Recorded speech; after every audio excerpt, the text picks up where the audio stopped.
Pittsburgh where the Buccos play, right over to Roberto Clemente Bridge. It's going to be Green Day. It's going to be Billy Corgan and the Smashing Pumpkins. It's going to be Rancid and the Linda Lindas. So all next week, tickets for Green Day. You'll be hanging on to those tickets for 11 months. But it'll be worth it, and you can win them at WMMS.com. So FYI. The people who are checking in on the iHeartRadio app in the talkback messages, they are Team Poundcake on this tipping thing. Like I said, the texts that were coming in were kind of half for, half against. But the people leaving messages are on his side. Love the show, hate you, or maybe it's the other way around. I agree with Cody 100%, and I love the tip. I was raised on tips. But for these guys to drive 3 blocks after they walk in a restaurant and want $25 tips for $30 of the food is ridiculous. I mean, that's a little disingenuous. They're not driving 3 blocks. Right. I love how people that don't want to tip really minimize the work that's going on. They're like, oh, they drove 3 blocks for $25, and I want a $25 tip. Nobody's saying tip $25 on a $30 order after you drove 3 blocks. You're saying a percentage, and I don't think it should go by that. So what would you tip on a $30 order? But what I'm saying is, if it was $29.78, would you round up? No, he's a round down guy. No. He said if it was 36, he'd round down. If it was 78, would you round up? Because according to your logic, you're saying a restaurant can just charge whatever they want for whatever food item you get, and therefore the price of the tip should go up, which is ridiculous because the delivery driver has nothing to do with the prices of the food. They are delivering it to me. So the people who are leaving messages agree with you. Well, I can walk alone on this one. They don't have to agree with me. No, they are agreeing with you. I'm glad. Okay, 110% on your team, man. You don't like the tip, you don't like the money, don't do the job, get a better job. Quit complaining. Oh, my God. Bunch of babies. All right. Love me.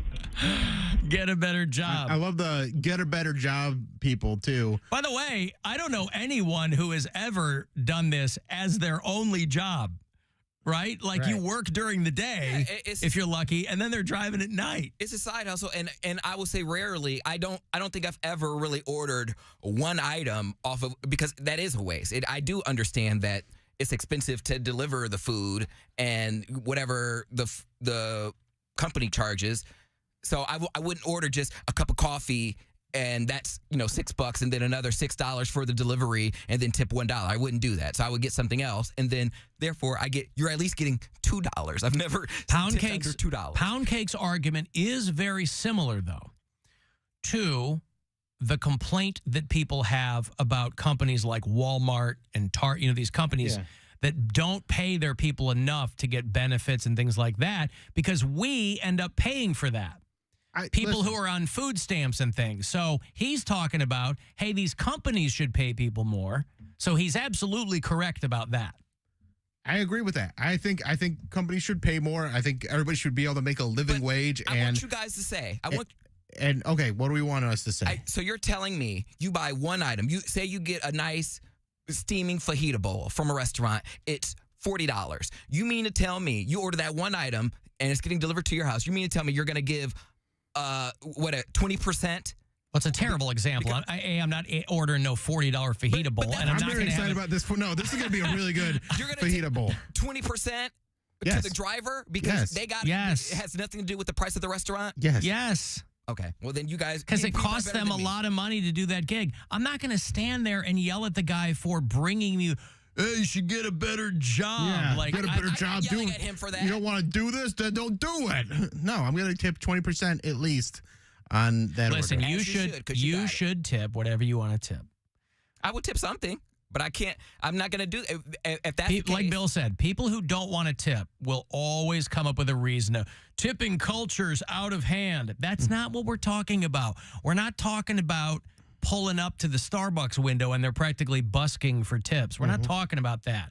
But I was talking about a delivery service. I was under the assumption that they get a wage. I don't know if it was hourly. I don't know if it was per order. I was under the assumption that they get a pay for each order that they do. And then on top of that, the tips they get to keep. I think they all differ. I think they're trying to work toward that. It's just that these companies, the consumer, the companies are very slick in doing whatever they can do to not pay people enough because their position is, hey, don't do it then. Well, so that's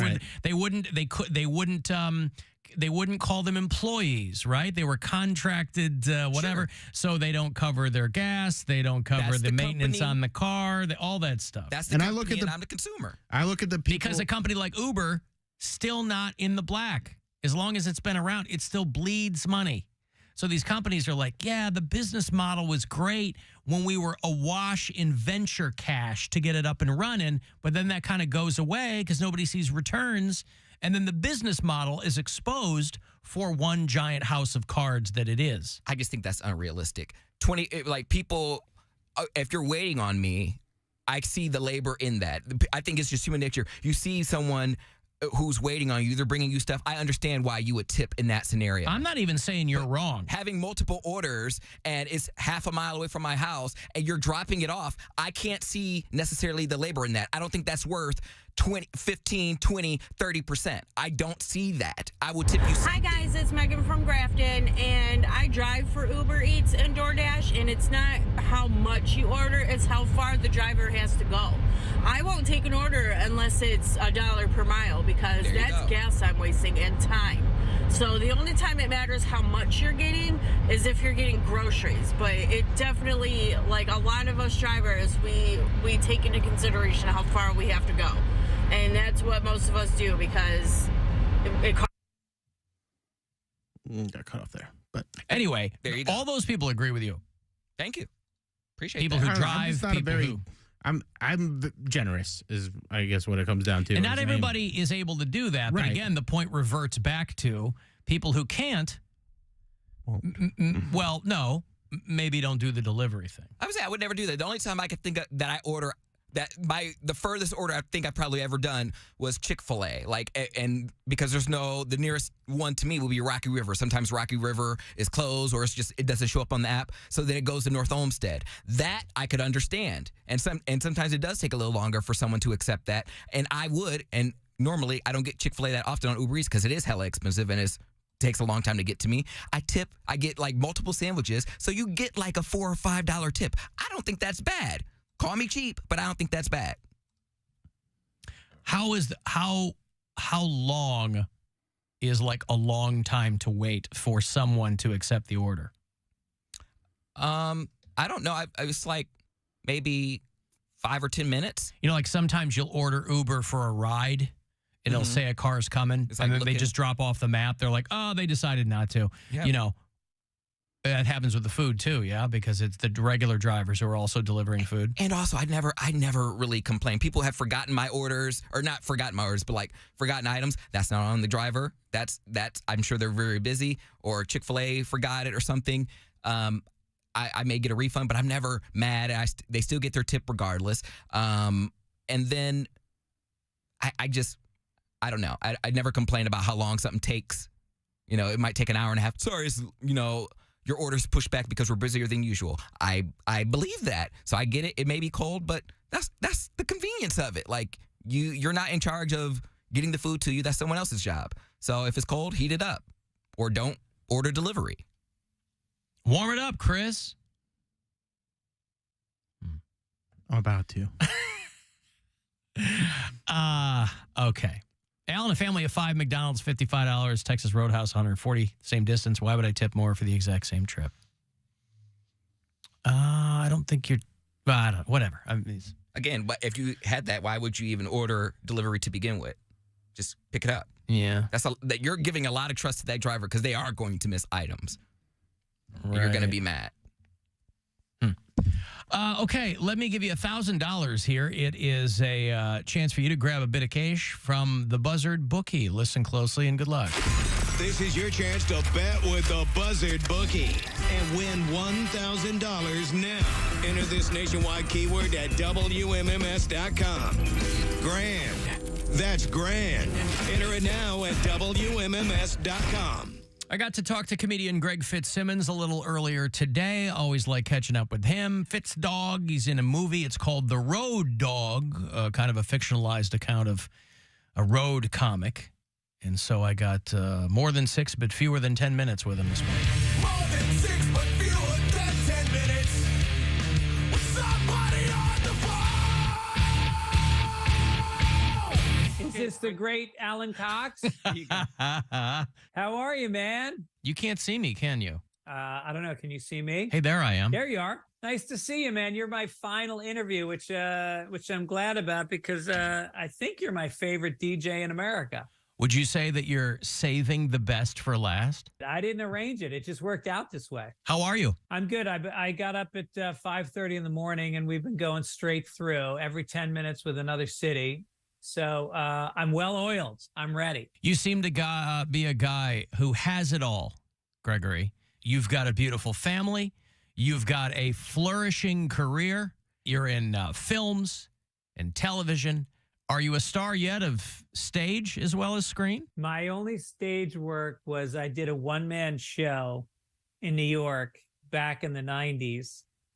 And I'm so bad at memorizing a script that I taped up the scripts there was an overhang, and I taped it along the ceiling. The Marlon Brando method. Yes. And Yeah. I was reading it. And then at a certain point, the whole front of the audience turned around and saw that it was hanging up there, and they started laughing at me, and I canceled the show, and I didn't do any more performances. You know, I think especially for comedians, a one-man show, because that's essentially what stand-up is. It's people may not realize the fine line between stand-up comedy and doing a one-man show, but it's a much denser kind of thing. But putting one together seems like such a monumental task. I can't blame anybody for going, I'm out. This is not for me. Well, the other problem with the one-man show is then you got to invite your friends, and they have to sit in the audience. And I've sat at one-man shows where they're making eye contact with you. Yes. Because there's only 20 people in the theater, and you're forced to laugh. And then, of course, they're going to make you cry. Yeah. There's going to be the thing about your dad leaving your mom, and he's going to cry, and then you're supposed to, and then afterwards you got to go, hey, that was great. It's too much. It's too involved. Have you been on the other side of that where you feel compelled to go backstage and go, oh, that was I felt every emotion. It was so good. I remember, what's the comic's name? He used to be on MTV, Barry Sobel. Oh, God, I loved Barry Sobel. He used to do like the white boy rap bits back in the day. Yes. So he did a one-man show, and I guess it wasn't great. And Nick Swartzen stood up. There was only 12 people in the audience, and Nick Swartzen stood up and walked out halfway through. Oh, God. And we were all sitting there so jealous, like he had the balls to do it. He knew only one person could do that. You can't all get Right. up. So he knew, he's like, I'm going to be the guy. I'm going to pull the cord, and I'm going to split. Yeah. Have you ever walked out of a show? I like to be polite. I mean, when I hear these stories of people treating comics like bands, I don't know. I think it might be too simplistic to say that post-pandemic, nobody knows how to be in public anymore. But I'm sure you've seen this. You have to have seen in your stand-up tours an uptick in people that just think they're part of the show, or I don't know what. Well, it's the comic's fault because every wingnut comic now is setting up a camera and then doing crowd work for half their show and then cutting it up and putting it on TikTok. Yes. And now the audience thinks that they want to sit up front. People used to hate sitting up front, and now they'll pay extra. They charge extra money to sit up front now because people want to get online. So it's a beast that we've created, and I try to avoid doing it as much. I mean, I do crowd work, but I don't videotape it and put it online. Yeah. I like people yelling out. I mean, like Hilarities in Cleveland. Yeah. It's a very interactive club. People in Cleveland are not afraid to speak up in the audience. Right. But it doesn't bother me because, like, I know my acts and I've done it, and sometimes I'm kind of sick of it.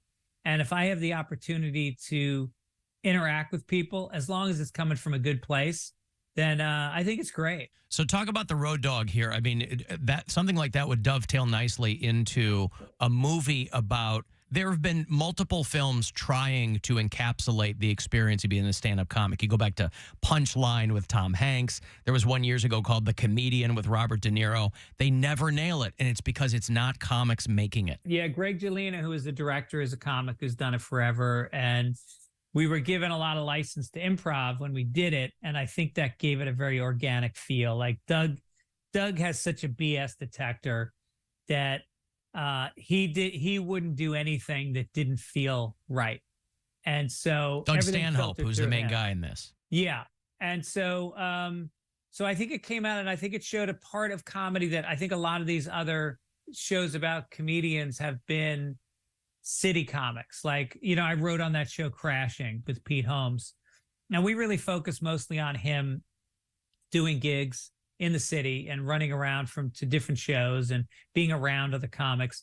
And I think this one deals with the isolation of a comic who's like at the bottom rung of show business. He's drank his way to the bottom. He's taking Greyhound buses to motels and playing to half-empty rooms. But it's showing that when he gets on that stage, all that depression goes away and something bright comes out of it. And that's where a lot of the comedy in the movie comes from, is like Doug being in the moment and talking truthfully about his situation, and him getting whatever feedback feeds him that allowed. Like I always say, I do comedy for free. They pay me to travel. Well, not only that, but it's like it drives home the point that you're really only happy 1 hour of the day. You have those other 23 hours to just fill with stuff that you're not completely happy doing. For some people, it's family, and there are great ways to do that. But to the point of a story like this, it's amazing to me how many comics who just work New York or just work L.A. Comics people know, established acts who have never done the road. And then all of a sudden they're given a 1 hour special, and they go up there, and the first 15 minutes is great. And then it's just a lot of talking. It's a lot of like, you see people with yellow notepads up there referring to them during their set. And it's like, not everybody's supposed to do a 1 hour special on TV. I think that, like Netflix is doing a series now where I think people are doing 15 minutes, and that's more geared towards these comics that don't really go on the road. An hour is a lot to ask online. It's really only meant for the 100 people that truly headline on the road every year. Because it really can tip one way or the other. Sam Morrell, I was talking to him a couple of weeks ago, and his last thing was like 45 minutes. And I said, that's perfect, because everybody thinks they have to fill an hour. But if you have a killer 42, put out the killer 42. Some people do an hour 10. You get to that tipping point where it's like, I liked him up until now, and now it's too much. I think that if you were to look at the numbers on Netflix, that people watch the first 20 minutes of a special, and that's it. They're used to watching things in blocks of 20 to 30 minutes. And, if it's Dave Chappelle or somebody like that, I can see it. But I'm about to tape a special at Rogan's Club in Austin in 2 weeks. And I plan on shooting an hour and then cutting it down to, like Sam said, like 40, 45 minutes. How do people watch The Road Dog now? It's on all the streamers, Amazon Prime, and literally every streamer. If they can just search for it. Yeah, The Road Dog. We have listeners in Houston. Is that where you are now? I know you're there this weekend. Oh, nice. Yeah, I'll be at the Riot in Houston on Friday and Saturday night, which is a great club. I did it once before. It's a really fun, intimate club. And you're going to tape your hour at Rogan's spot? You've done that club before? Because everybody I talk to says you may not like Joe Rogan, but he has the best club. Yeah, I did it in the spring, and it was like one of the best experiences I've had. So I'm just so pumped to be taping the special there. He kind of built the room to be taped in. He wanted people to shoot specials here, and I think I'm like the third person to shoot a special here. And it's the lighting is good. The stage was at a certain height, and then Louis C.K. came in and he looked at it before it was done, and he said to Joe, this stage is the wrong height. And so Joe took an extra month and he changed the height of the stage before he opened the club. Raised it or lowered it? I don't know, but it's just right. Well, congratulations on this. I always love talking to you. And I hope to see you soon in Cleveland, man. Thanks so much for having me on. Absolutely. Good luck with this, and we'll catch up again soon. Okay, man? All right, take care. More than 6, but fewer than 10 minutes. with somebody on the phone. There's Greg Fitzsimmons. The Road Dogg is the movie. It is streaming. Doug Stanhope and Tim Kazurinsky and Fitzdog there. Patty Vasquez, one of my girls from Chicago, is in it. A lot of funny people in it. Fitzdog Radio, his podcast, he's still doing it. You can get that on the iHeartRadio app. Let me take a break. If you want to send a text for anything,